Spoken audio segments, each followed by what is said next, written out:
Naaresto na ang ika-4 na suspect sa pagpaslang sa isang babaeng estudyante sa Tagum City, Davao del Norte.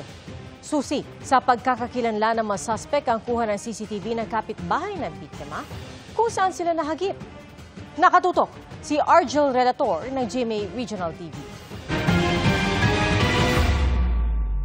Nagtapos bilang third honorable mention noong senior high school sa Ateneo de Davao University ang 19 na taong gulang na si Sofia. Papasok na dapat siya sa University of the Philippines, Diliman. Pero ang kanyang sanay maliwanag na kinabukasan, nagtapos sa karumal-dumal na pagpaslang sa kanya. Natagpo ang patay si Sofia sa loob ng kanyang kwarto sa Tagum City nitong Miyerkules na may 38 saksak sa iba't ibang bahagi ng katawan. Bumuhos ang pakikiramay ng mga kakilala at kaibigan ni Sofia at kanilang pamilya.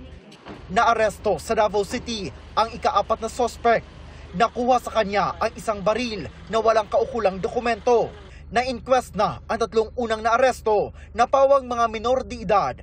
Nakilala ang mga suspect nang makita sila sa CCTV ng kapitbahay ng biktima na pabalik-balik sa harap ng bahay, isang araw bago ginawa ang karumal-dumal na krimen.